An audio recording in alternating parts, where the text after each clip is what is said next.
Ayub pasal 1, ayat 1 sampai ayat yang ke-12. Kita akan belajar ada satu isi hati Tuhan di sini untuk kita perhatikan baik-baik. Ayub pasal 1, ayat 1 sampai 12, demikian firman Tuhan saya bacakan. Ada seorang laki-laki di tanah Uz bernama Ayub. Orang itu saleh dan jujur, ia takut akan Allah dan menjauhi kejahatan. Ia mendapat 7 anak laki-laki dan 3 anak perempuan. Ia memiliki 7.000 ekor kambing domba, 3.000 ekor unta, 500 pasang lembu, 500 keledai betina, dan budak-budak dalam jumlah yang sangat besar. Sehingga orang itu adalah yang terkaya dari semua orang di sebelah timur. Anak-anaknya yang lelaki biasa mengadakan pesta di rumah mereka masing-masing menurut giliran, dan ketiga saudara perempuan mereka diundang untuk makan dan minum bersama-sama mereka. Setiap kali apabila hari-hari pesta telah berlalu, Ayub memanggil mereka dan menguduskan mereka. Keesokan harinya, pagi-pagi bangunlah Ayub, lalu mempersembahkan korban bakaran sebanyak jumlah mereka sekalian, sebab pikirnya, mungkin anak-anakku sudah berbuat dosa dan telah mengutuki Allah di dalam hati. Demikianlah dilakukan Ayub senantiasa. Pada suatu hari datanglah anak-anak Allah menghadap Tuhan, dan di antara mereka datanglah juga iblis. Maka bertanyalah Tuhan kepada iblis, dari mana engkau? Lalu jawab iblis kepada Tuhan, dari perjalanan mengelilingi dan menjelajah bumi. Lalu bertanyalah Tuhan kepada iblis, apakah engkau memperhatikan hambaku Ayub? Sebab tidak seorang pun di bumi seperti dia, yang demikian saleh dan jujur, yang takut akan Allah dan menjauhi kejahatan. Lalu jawab iblis kepada Tuhan, apakah dengan tidak mendapat apa-apa Ayub takut akan Allah? Bukankah engkau yang membuat pagar sekeliling dia dan rumahnya serta segala yang dimilikinya? Apa yang dikerjakannya telah kau berkati, dan apa yang dimilikinya makin bertambah di negeri itu. Tetapi ulurkanlah tanganmu dan jamahlah segala yang dipunyainya, ia pasti mengutuki engkau di hadapanmu. Maka firman Tuhan kepada iblis, nah, segala yang dipunyainya ada dalam kuasamu, hanya janganlah engkau mengulurkan tanganmu terhadap dirinya. Kemudian pergilah iblis dari hadapan Tuhan. Saudara dikasih Tuhan, kitab Ayub ini ditulis sekitar tahun 600 sampai 400 sebelum Masehi. Dan kitab ini disebut sebagai kitab Theodicee. Theo itu Allah, Desi itu adalah keadilan.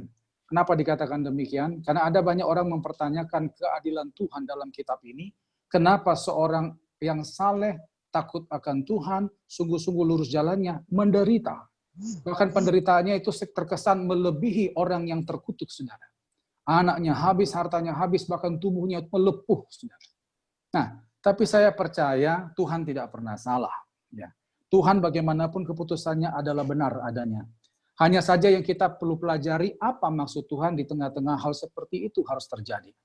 Saudara, hari ini kita akan belajar, setidaknya saya dapatkan ada 5 pelajaran dari kitab Ayub ini yang bisa kita terapkan dalam kehidupan kita sehari-hari. Sebelum saya lanjut, saya mau nanya dulu Bapak Ibu. Kalau kita menghadapi masalah, dari mana kita bisa tahu masalah itu adalah ujian dari Tuhan, teguran dari Tuhan, atau hukuman dari Tuhan? Dari mana kita bisa tahu? Kalau Ayub ini ujian dari Tuhan. Nah, tapi kalau kita menghadapi persoalan atau menghadapi penderitaan atau masalah, nah dari mana kita tahu itu adalah ujian dari Tuhan, teguran dari Tuhan, atau hukuman dari Tuhan? Kebanyakan kita selalu berkata, wah saya lagi diuji Tuhan ini. Dari mana? Bisa saja itu hukuman, saudara, dan bisa juga itu teguran. Jawabannya adalah, lihat kondisi rohani kita pada waktu itu. Kalau kita lagi belajar taat, belajar hidup kudus, belajar sungguh-sungguh lakukan firman Tuhan, ada masalah, maka masalah itu adalah ujian. Karena ujian hanya diberikan kepada mereka yang belajar. Di sekolah ada proses belajar mengajar, makanya pada waktu-waktu tertentu ada UAS, ada UTS, dibagikan lembar ujian. Tidak ada lembar ujian dibagikan kepada preman di pasar, itu tidak ada, saudara. Karena preman itu tidak belajar, tidak ikut belajar. Nah, jadi waktu kita lagi belajar taat, belajar sungguh-sungguh ikut firman Tuhan, belajar hidup kudus, ada persoalan, itu namanya ujian. Tapi kalau kita mulai nyerempet dosa dikit-dikit, ya mulai agak kompromi dengan hal-hal yang Tuhan tidak suka, ada masalah, itu teguran. Tapi kalau kita jauh dari Tuhan, bahkan mungkin kita tidak suka lagi akan hal rohani, kita membenci firman Tuhan dan melakukan apa yang jahat, begitu ada masalah, itulah hukuman. Jadi kitalah yang tahu persoalan yang kita hadapi ini ujian, teguran, atau hukuman. Tapi Ayub ini adalah ujian. Nah, kita akan belajar satu demi satu pelajaran yang kita dapatkan dari kehidupan Ayub. Yang pertama, mari buka Ayub pasal 1 ayat 1. Ayub pasal 1 ayat 1 dikatakan di sana. Ada seorang laki-laki di tanah Uz bernama Ayub. Orang itu saleh dan jujur. Ia takut akan Allah dan menjauhi kejahatan. Kalau Bapak Ibu perhatikan perkataan Ayub itu saleh, takut akan Allah, jujur, dan menjauhi kejahatan. Itu diulang sampai 3 kali. Dalam kitab Ayub pasal 1 ayat 1, Ayub pasal 1 ayat 8, dan Ayub pasal 2 ayat 3. Bahkan Ayub pasal 1 ayat 8 dan Ayub pasal 2 ayat 3 itu keluar dari mulut Tuhan sendiri. Tuhan sendiri berkata bahwa dia adalah orang yang takut akan Allah, jujur, menjauhi kejahatan, dan saleh. Saudara, kalau Tuhan yang menilai, tidak mungkin salah. Kalau manusia menilai, itu bisa salah. Nah, tapi anehnya begini, sekalipun Ayub itu dinilai oleh Tuhan adalah benar, saleh, takut akan Allah, menjauhi kejahatan, ternyata dia masih kena masalah, Bapak Ibu. Ini kan seringkali bertentangan dengan pemahaman kita selama ini bahwa kalau kita hidup lurus dengan Tuhan, kita sungguh-sungguh mengikut Tuhan, apa kata Tuhan kita ikuti, maka kita tidak ada masalah. Siapa bilang? Saudara, berapa banyak saya dengar ada anak-anak Tuhan yang mengeluh dan berkata, Tuhan, aku sudah pelayanan. Tuhan, kurang apa aku berikan kepadamu? Tuhan, aku sudah lakukan ini dan itu. Kenapa aku kena masalah, Tuhan? Kenapa sakitku gak sembuh?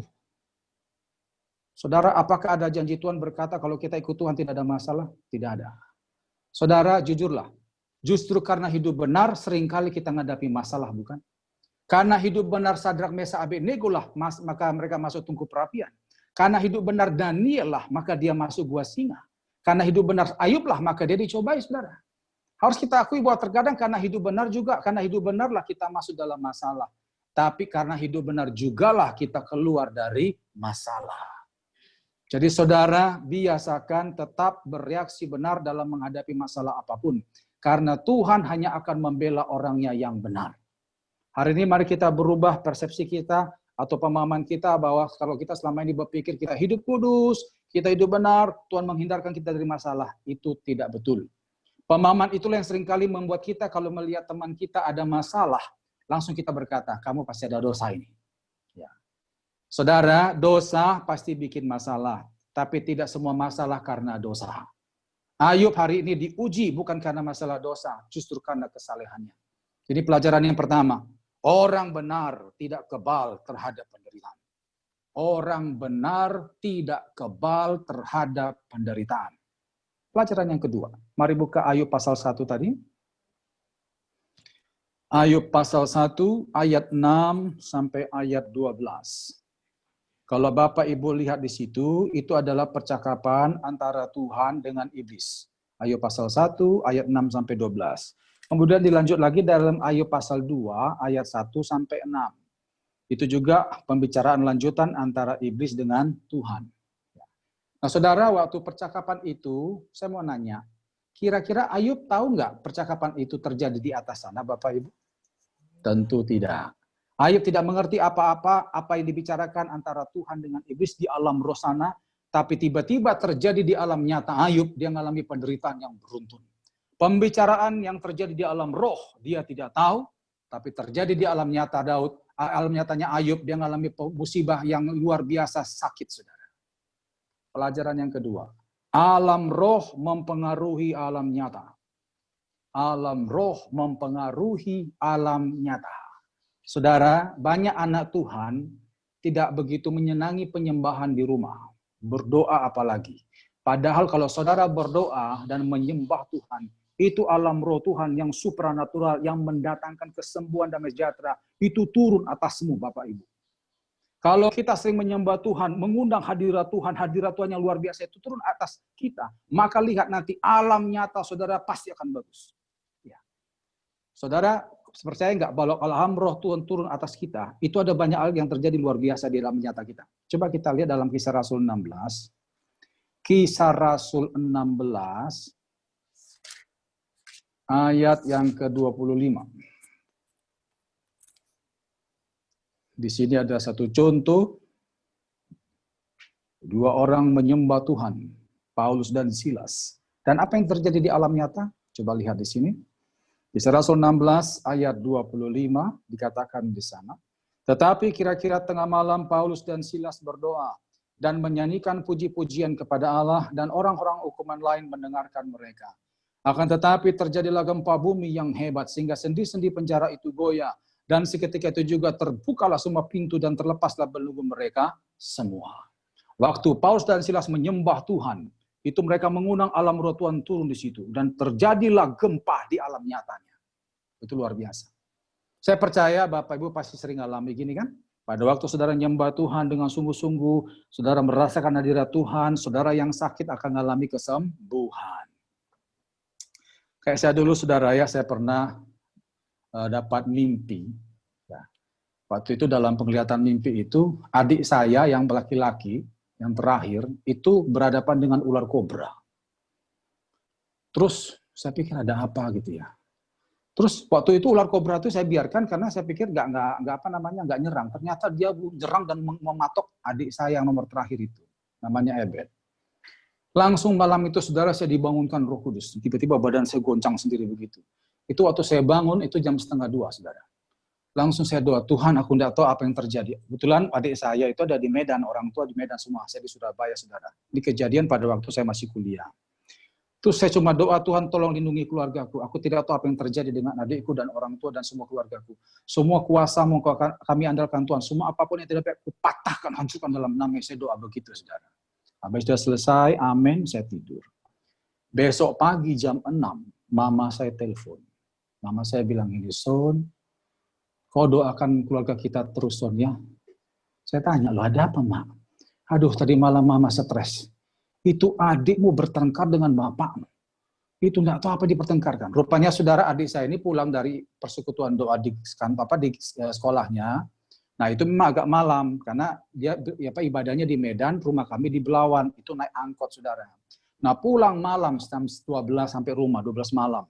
Bapak saya emosi dipikir ikut anak-anak yang gak karuan gitu saudara ya, anak-anak preman lah. Padahal dia persekutuan doa. Terus akhirnya banting telepon, banting segala macam. Terus tiba-tiba berhenti. Ya. Saya tanya, kenapa berhenti Mak? Nggak tahu, tiba-tiba berhenti aja terus mereka masuk kamar masing-masing. Terus saya tanya, berhentinya jam berapa? Mama saya bilang, itu 1:30. Berarti pas waktu saya doa itu, saudara. Saya doa, saya nyembah Tuhan, saya minta urapan Tuhan turun, itu alam roh bergoncang. Dan terjadi di alam nyata, pertengkaran itu berhenti. Kalau saya tidak berdoa hari itu, saya yakin adik saya pasti lari dari rumah, saudara. Jadi saudara yang dikasih Tuhan, mari hari ini jangan anggap enteng masalah pujian penyembahan. Karena alam roh mempengaruhi alam nyata. Saudara banyak memuji Tuhan, menyembah Tuhan. Lihat kuasa alam roh Tuhan akan melindungi saudara, melingkupi saudara, dan mendatangkan damai sejahtera atas hidup saudara. Itu pelajaran yang kedua. Alam roh mempengaruhi alam nyata. Pelajaran yang ketiga dari kitab Ayub ini. Mari buka Ayub pasal 2. Ayub pasal 2, ayat 11 sampai ayat 13. Ayub pasal 2 ayat 11 sampai 13. Ketika ketiga sahabat Ayub mendengar kabar tentang segala malapetaka yang menimpa dia, maka datang mereka dari tempatnya masing-masing, yakni Elifas orang Teman dan Bildad orang Suah serta Sofar orang Naamah. Mereka bersepakat untuk mengucapkan belasungkawa kepadanya dan menghibur dia. Ketika mereka melihat dari jauh, mereka tidak mengenalnya lagi. Lalu menangislah mereka dengan suara nyaring. Mereka mengoyak jubahnya dan menaburkan debu di kepala terhadap langit. Lalu mereka duduk bersama-sama dia di tanah selama 7 hari dan 7 malam. Seorang pun tidak mengucapkan sepatah kata kepadanya, karena mereka melihat bahwa sangat berat penderitaannya. Saudara, kalau konglomerat jatuh miskin, itu semua orang dengar. Ini Ayub termasuk konglomerat, karena dia adalah orang yang kaya di daerah timur. Teman-temannya datang bersimpati saudara ya, dan akhirnya mereka waktu datang menjumpai Ayub, mereka sempat bingung dan sedih. Karena rupanya Ayub, bentuknya Ayub tidak seperti dulu. Mungkin Ayub itu dulu terawat, ya bersih, putih, bagus saudara ya. Sekarang sudah kumal, korengan, kurus, hitam. Ditambah lagi badannya itu pasti banyak borok saudara ya. Karena dia punya tubuh, kalau Alkitab katakan, dia menggaruk gatal yang ada di tubuhnya. Kukunya saja udah nggak bisa menghilangkan gatal itu. Harus dengan beling. Jadi betapa parahnya keadaan Ayub pada waktu itu. Sehingga waktu teman-temannya lihat, mereka nggak nyangka. Lalu mereka mungkin berkata, ya ampun Tuhan, kenapa begini hamba-Mu?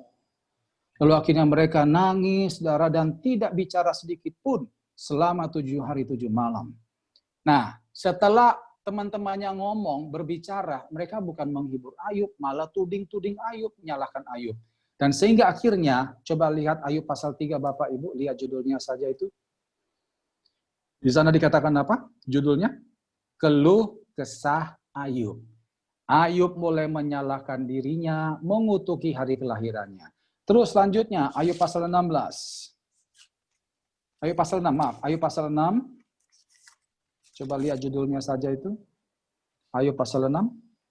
Ayub kecewa terhadap sahabat-sahabatnya. Mulai bertengkar dia dengan teman-temannya. Terus puncaknya Ayub pasal 16. Coba lihat judulnya saja. Ayub pasal 16.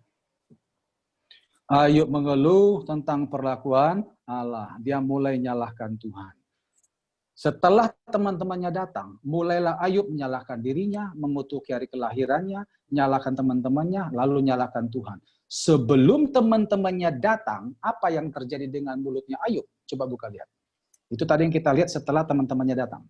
Sebelum teman-temannya datang, bagaimana keadaan lidahnya Ayub? Ayub pasal 2 ayat 10.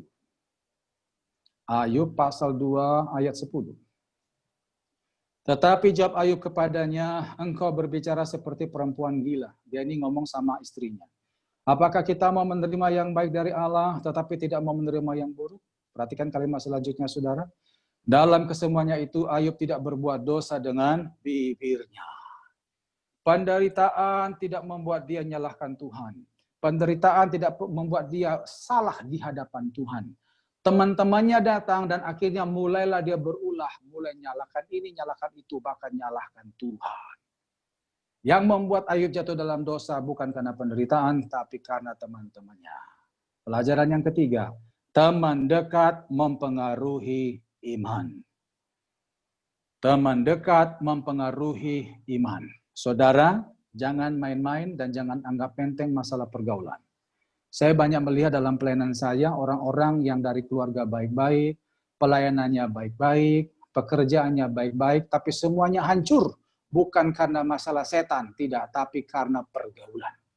Makanya betul firman Tuhan katakan dalam 1 Korintus 15, sebagai kita buka. 1 Korintus 15, ayat 33, ayat yang tidak asing bagi kita.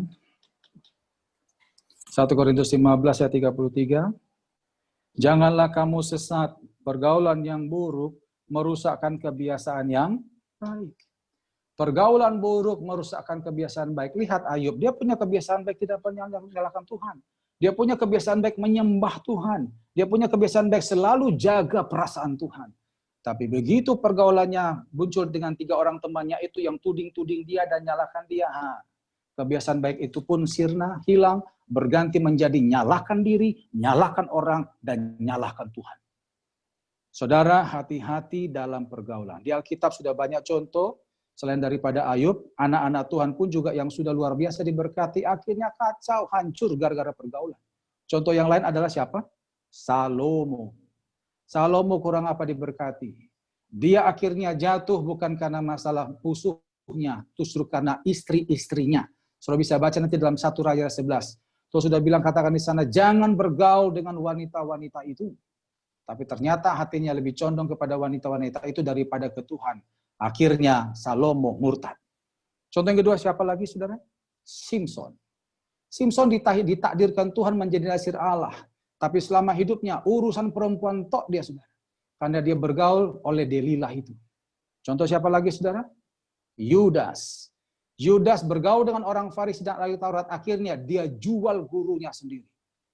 Saudara, hati-hati dalam bergaul. Saya dalam pelayanan banyak menemukan anak-anak Tuhan yang akhirnya saya cuma ngelus dada saja. Karena itu tadi saya katakan, dia sudah baik, semua sudah baik, hancur gara-gara pergaulan. Ya.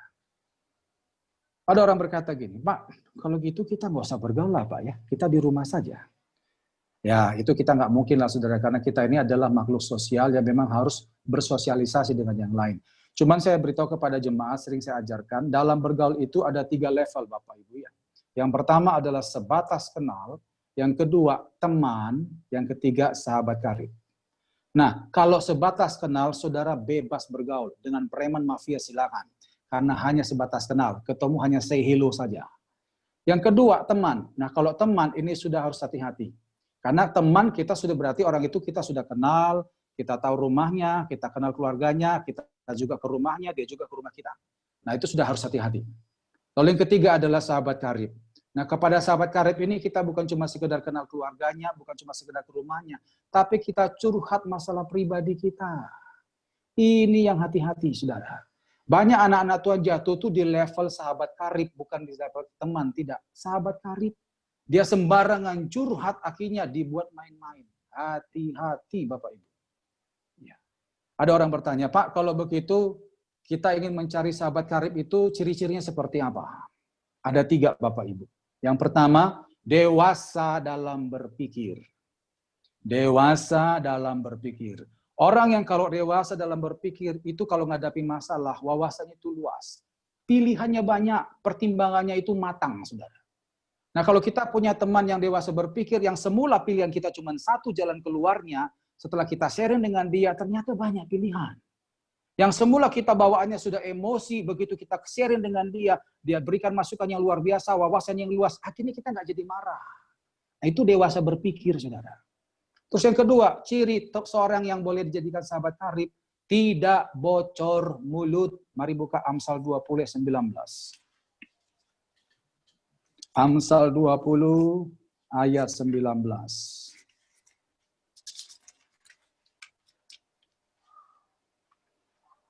Ini penting khususnya untuk ibu-ibu. Saya minta maaf ya. Saya dulu pernah tegur seorang ibu. Ibu-ibu ini rata-rata, maaf saudara, wanita itu kalau misalnya ada masalah sudah penuh di hatinya. Begitu dia ketemu sama seseorang atau temannya yang enak diajak ngobrol, saudara ya, langsung tumpah semua di situ. Tumpah semua, wah, diceritakan. Padahal orang itu belum tentu bisa jaga rahasia, saudara. Nanti akhirnya menyesal setelah dia curhat sama itu orang itu beberkan ke orang lain. Menyesal, saudara. Amsal 20:19. Amsal 20:19 dikatakan, siapa mengumpat, membuka rahasia. Sebab itu janganlah engkau bergaul dengan orang yang bocor mulut. Jangan bergaul dengan orang yang bocor mulut. Jadi ciri sahabat karib atau orang yang bisa dijadikan sahabat karib, yang pertama adalah dewasa dalam berpikir. Yang kedua, tidak bocor mulut. Lalu yang ketiga, takut akan Tuhan. Kalau kita punya sahabat karib takut akan Tuhan, tatkala dia mendengar masalah kita, dia akan dukung kita dalam doa. Kalaupun dia memberikan nasihat, pasti nasihatnya itu supaya kita hidup lurus, jaga kekudusan di hadapan Tuhan. Itu orang yang takut akan Tuhan. Saya perhatikan di Alkitab, contoh pergaulan yang bagus adalah Daniel. Daniel punya teman-teman, Sadrak, Mesak, Abednego, mereka kalau ada masalah selalu kumpul bersama berdoa. Dan saudara perhatikan dalam sejarah di sana, bahwa sepanjang kerajaan Media Persia, 4 orang ini, Sadrak, Mesak, Abednego, dan Daniel, itu karirnya bagus, naik terus, diberkati Tuhan dan dipakai Tuhan. Itu baru namanya pergaulan yang sehat. Jadi pelajaran yang ketiga dari Ayub adalah teman dekat mempengaruhi iman. Pelajaran ketiga tadi. Sekarang pelajaran yang keempat. Mari buka Ayub 42. Ayub pasal 42. Ayat 5-6. Ayub 42. Ayat 5-6 dikatakan di sana. Hanya dari kata orang saja aku mendengar tentang engkau, tetapi sekarang mataku sendiri memandang engkau. Oleh sebab itu aku mencabut perkataanku dan dengan menyesal aku duduk dalam debu dan abu. Ayat 10. Ayub 42 ayat 10. Lalu Tuhan memulihkan keadaan Ayub setelah ia meminta doa untuk sahabat-sahabatnya. Dan Tuhan memberikan kepada Ayub 2 kali lipat dari segala kepunyaannya dahulu. Dari sekian panjang perjalanan atau pasal di mana Ayub berdebat dengan Tuhan, akhirnya Ayub menyatakan diri dia yang bersalah. Dia minta ampun pada Tuhan, lalu dia berkata, Tuhan, selama ini aku mendengar engkau, mengenal engkau dari kata orang. Hari ini aku mengenal engkau langsung. Aku cabut semua perkataanku. Aku menyesal dan aku duduk dalam debu dan abu. Saudara, Ayub mencabut perkataannya, dia merendahkan diri, dia mengaku bersalah. Dan sejak itu, Tuhan pulihkan dia 2 kali lipat. Pelajaran yang keempat, Pengakuan dosa menghasilkan pemulihan. Saudara, menurut orang dunia, pemahaman dunia, ada 3 hal yang membuat orang bisa berubah menjadi lebih baik. Yang pertama itu adalah cinta. Yang kedua, harta. Yang ketiga adalah pendidikan. Jujur saudara ya, cinta itu bisa membuat orang berubah. Kita semua pernah jatuh cinta, bukan? Ya. Dulu mungkin kita yang jarang keramas, ya begitu jatuh cinta, tiap hari keramas rambut. Dulu kita jarang setrika, baju kita acak-acakan aja. Tapi begitu kita jatuh cinta, setrika licin baju. Dulu mandi hanya sesekali, begitu jatuh cinta berkali-kali kita mandi. Intinya cinta itu membuat kita tuh berubah untuk menyenangkan orang yang kita cintai. Akhirnya kita pun berubah lebih baik. Yang kedua adalah harta. Harta membuat orang bisa lebih baik. Itu betul kita akui. Uang dikit dengan uang banyak itu beda keadaannya. Lalu yang ketiga adalah pendidikan. Pendidikan bisa membuat orang lebih baik. Semakin tinggi pendidikan orang itu, pola pikirnya itu semakin tertata bagus, hidupnya semakin lebih bagus. Nah, pertanyaannya saudara, dari 3 tadi, cinta, harta, dan pendidikan, kira-kira Ayub dapat yang mana? Sehingga akhirnya dia berubah hidupnya lebih baik dan diberkati 2 kali. Apa karena cinta? Istrinya nyuruh dia ngutuki Tuhan kok. Apa karena harta? Apa dia dapat pinjaman dari bank? Gak ada saudara, semua sudah habis kok. Apakah dia sekolah lagi? Apakah Alkitab berkata, maka berangkatlah Ayub ke Belanda ngambil S3? Tidak ada, saudara. Ayub dipulihkan bukan karena cinta, Ayub dipulihkan bukan karena harta, Ayub dipulihkan bukan karena pendidikan, tapi karena pengakuan dosa. Saudara, banyak orang anggap enteng masalah pengakuan dosa. Dipikirnya itu lenyap begitu saja tanpa perlu pemberesan, dan tidak apa-apa lah Pak, Tuhan mengerti kok, kita juga manusia terbatas. Oh, hati-hati saudara. Hati-hati. Kalau saudara ingin mengalami kesembuhan, pemulihan, kalau memang kau ditegur Tuhan dengan dosamu, bertobatlah. Karena hanya doa saja tanpa pengakuan dosa, tidak akan terjadi pemulihan. Mari buka Yakobus 5.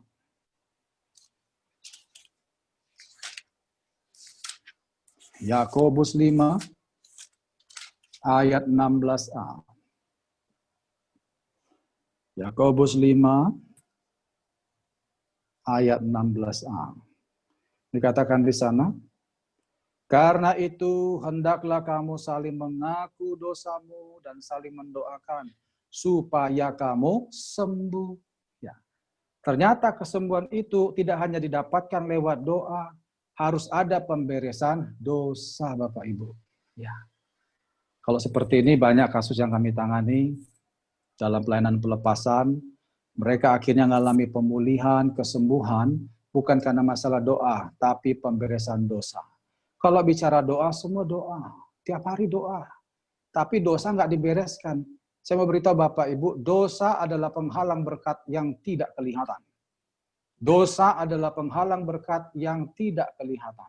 Seandainya itu kelihatan, saya yakin kita akan berpikir beribu kali untuk bikin dosa. Masalahnya itu tidak kelihatan. Sehingga akhirnya kita menganggap enggak apa-apa. Saudara, Ayub dipulihkan bukan karena yang lain, tapi karena dia mengaku dosa. Saya dulu pernah doakan ada satu suami istri anaknya itu bermasalah, ya, sakit tidak karu-karuan. Waktu kita doa, saya bilang penyebabnya bukan karena apa-apa Pak, Bu, tapi karena sampean suami istri yang nggak akur, saya bilang begitu. Kalau mau sembuh anakmu, bereskan rumah tanggamu, saya bilang begitu. Akhirnya terbuka saudara, ya mereka tuh gegeran hampir tiap hari, bahkan salah satu itu bikin dosa yang gak karu-karuan. Saya bilang kalau saudara ingin anakmu sembuh, bertobatlah Pak. Untuk apa lagi cari hidup enak-enak? Pikirkan anakmu. Akhirnya mereka nangis-nangis, kita selesaikan, kita doakan pelepasan, lalu kita minta salah satu sama lain saling mendoakan, mengampuni. Nah, begitu pulang, mereka bilang anak mereka tidak lagi muncul sakit ayannya itu saudara. Waktu itu anak itu sakit ayan. Saudara, anak itu hanya dampak dari orang tua. Kalau orang tua beres di hadapan Tuhan, anak pasti dijamah Tuhan. Banyak ayat menunjukkan itu. Ya. Makanya betul firman Tuhan katakan dalam Amsal 20 kalau nggak salah. Kalau orang benar, bersih kelakuannya, berbahagialah keturunannya. Makanya kita sebagai anak-anak Tuhan, kalau ada dosa, sudahlah mengaku depan Tuhan. Ayub dia merendah. Akhirnya dengan dia mengaku dosa, Tuhan pulihkan bahkan 2 kali lipat. Itu pelajaran yang keempat. Pengakuan dosa menghasilkan pemulihan. Pelajaran yang kelima, yang terakhir, mari buka kitab Ayub tadi. Ayub 42, ayat 7 sampai ayat yang ke-10. Ayub 42 ayat 7 sampai 10. Setelah Tuhan mengucapkan firman itu kepada Ayub, maka firman Tuhan kepada Elifas, orang Teman, murkaku menyala terhadap engkau dan terhadap kedua sahabatmu, karena kamu tidak berkata benar tentang aku seperti hambaku Ayub. Oleh sebab itu, ambillah 7 ekor lembu jantan dan 7 ekor domba jantan, dan pergilah kepada hambaku Ayub, lalu persembahkanlah semua di sana sebagai korban bakaran untuk dirimu, dan baiklah hambaku Ayub meminta doa untuk kamu, karena hanya permintaannya lah yang akan kuterima, supaya aku tidak melakukan aniaya terhadap kamu, sebab kamu tidak berkata benar tentang aku, seperti hambaku Ayub. Maka pergilah Elifas orang Teman, Bildad orang Sua, dan Sofar orang Naamah. Lalu mereka melakukan seperti yang difirmankan Tuhan kepada mereka, dan Tuhan menerima permintaan Ayub. Lalu Tuhan memulihkan keadaan Ayub setelah ia meminta doa untuk sahabat-sahabatnya, dan Tuhan memberikan kepada Ayub 2 kali lipat dari segala kepunyaannya dahulu. Setelah Ayub bereskan dosanya, dia datang kepada Tuhan minta ampun, maka di hadapan Tuhan Ayub itu benar. Setelah Ayub benar di hadapan Tuhan, akhirnya Tuhan berurusan dengan 3 orang temannya Ayub yang membuat Ayub itu berdosa, saudara. Bahkan Tuhan katakan pada ayat 8, hanya doa hambaku Ayub yang kudengar, kalian harus minta doa kepada dia. Kalau tidak, aku akan lakukan aniaya terhadap kalian. Waduh, luar biasa. Pelajaran yang kelima yang kita dapatkan di sini, hidup benar akan membungkam para pendakwa, bahkan bisa mendamaikannya. Hidup benar akan membungkam para pendakwa, bahkan bisa mendamaikannya. Saudara jangan takut kalau ada orang tekan saudara. Yang penting pastikan hidup kita benar. Kalau hidup kita benar, Tuhan yang akan bela kita. Orang yang tekan kita itu bahkan bisa jadi sahabat kita. Mari kita buka sebentar Amsal pasal 16. Amsal pasal 16 ayat 7. Musuh kita pun bisa didamaikan dengan kita. Mari kita lihat di sini. Amsal 16 ayat 7. Jikalau Tuhan berkenan kepada jalan seseorang, maka musuh orang itu pun didamaikannya dengan dia. Ini terjadi dalam kehidupan Ayub. Begitu dia beres di hadapan Tuhan, musuhnya dibuat damai. Saya percaya itu pun juga akan berlaku atas hidup kita, saudara. Ya. Mungkin kita berkata begini, Pak, bagaimana kalau ternyata nggak damai juga? Kita sudah berusaha untuk baik, tapi orang itu tetap aja sinis, tetap aja benci kita. Saudara jangan takut. Kalau dia semakin tekan saudara dan tidak mau berubah dan tidak mau berdamai, Tuhan yang akan tekan itu orang. Mari buka ayat terakhir Keluaran 23. Keluaran 23. Seperti yang disampaikan Tuhan kepada Elifas, Bildad, dan Sofar. Aku akan lakukan aniaya terhadap kamu kalau kamu tidak datang kepada Ayub minta doa. Itu juga ternyatakan dalam Keluaran 23. Ayat 20 sampai 22. Keluaran 23 ayat 20 sampai 22 ayat terakhir. Sesungguhnya aku mengutus seorang malaikat berjalan di depanmu untuk melindungi engkau di jalan dan untuk membawa engkau ke tempat yang telah kusediakan. Jagalah dirimu di hadapannya dan dengarkanlah perkataannya. Janganlah engkau mendurhaka kepadanya, sebab pelanggaranmu tidak akan diampuninya, sebab namaku ada di dalam dia. Tetapi jika engkau sungguh-sungguh mendengarkan perkataannya dan melakukan segala yang kufirmankan, maka aku akan memusuhi musuhmu dan melawan lawanmu. Asal engkau melakukan apa yang kufirmankan, aku akan memusuhi musuhmu dan melawan lawanmu. Saya sudah pernah mengalami masalah ini, saudara ya. Ayat ini saya pegang. Yang penting saya pastikan hidup saya benar, tidak aneh-aneh. Saya berusaha damai dengan orang itu. Tapi ternyata orang itu tetap saja mencari masalah dengan saya. Ini preman, saudara. Waktu itu saya masih tinggal di daerah Surabaya Tengah sana. Ya, saya serahkan dalam tangan Tuhan itu orang. Saya bilang, Tuhan, aku sudah berusaha baik. Tapi dia tetap saja kok bikin macam-macam. Aku serahkan dia dalam tangan-Mu Tuhan. Saya cuma begitu, saudara. Nggak lama orang itu kena stroke, saudara. Terus nggak lama mati, Bapak Ibu. Saudara, kita bukan berdoa untuk hal jelek, tidak. Kita cuma berdoa serahkan itu orang dalam tangan Tuhan, dan kita berbuat baik untuk orang itu orang. Kalau hatinya baik, dia akan tetap berbuat baik. Tapi kalau ternyata keras, Alkitab tadi katakan, pastikan hidupmu sesuai dengan firman-Ku, maka musuhmu akan jadi musuhku, lawanmu menjadi lawanku. Itu kata Tuhan. Jadi ini pelajaran yang kelima, hidup benar akan membungkam para pendakwa, bahkan mendamaikannya. Jadi saudara dalam ibadah Zoom pada hari ini ada 5 pelajaran dari kitab Ayub yang kita dapatkan. Yang pertama tadi, orang benar tidak kebal terhadap penderitaan. Yang kedua, alam roh mempengaruhi alam nyata. Yang ketiga, teman dekat mempengaruhi iman. Yang keempat, pengakuan dosa menghasilkan pemulihan. Dan yang kelima, hidup benar membungkam para pendakwa, bahkan bisa mendamaikannya. Kita berdoa. Tuhan, terima kasih untuk firman-Mu. Biarlah apa yang sudah kami dengar, pengajaran tentang Ayub ini Tuhan, menjadi remah dalam hidup kami, supaya kami bisa benar juga melihat masalah kami. Ampuni kami Tuhan, jika selama ini ada banyak konsep-konsep dalam pikiran kami yang keliru. Kami pikir kalau kami dekat dengan Tuhan tidak ada masalah, ampuni kami Tuhan. Justru terkadang karena kesalahan hidup kami diizinkan menghadapi masalah. Tapi kami diajar Tuhan untuk tetap hidup saleh dan benar, karena itulah yang akan membuat kami keluar dari masalah. Ajar kami Tuhan untuk banyak menyembah Tuhan, mengundang alam roh Tuhan dalam hidup kami. Supaya alam nyata kami pun mengalami berkat Tuhan. Terima kasih Tuhan. Ajar kami juga bijak dalam bergaul, karena ternyata kami boleh bisa berhasil bukan karena kami kerja keras saja, bukan karena kami doa saja, tapi pergaulan juga menentukan Tuhan. Beri kami bijak untuk dalam bergaul ini Bapa, supaya kami tidak salah langkah. Kalaupun kami ada kesalahan, ajar kami untuk rendah hati dan mengaku. Tidak hanya sekedar doa, tapi mengaku dosa kami. Seperti Ayub, setelah dia mengaku dosa, Tuhan pun memulihkan. Terima kasih Bapa di sorga, dan kami percaya jika kami hidup benar, maka semua orang-orang yang berniat jahat, Engkau yang akan berhadapan dengan mereka. Amin. Terima kasih Tuhan, meteraikan kebenaran firman-Mu. Hamba sangat-sangat terbatas menyampaikan kebenaran firman-Mu Tuhan. Hamba serahkan kembali kepada Engkau Allah Roh Kudus yang tidak terbatas. Engkau yang akan teruskan firman-Mu, sempurnakan penyampaiannya, meteraikan firman-Mu ya Tuhan, dan berkati kami semua. Di dalam nama Yesus, haleluya. Amin.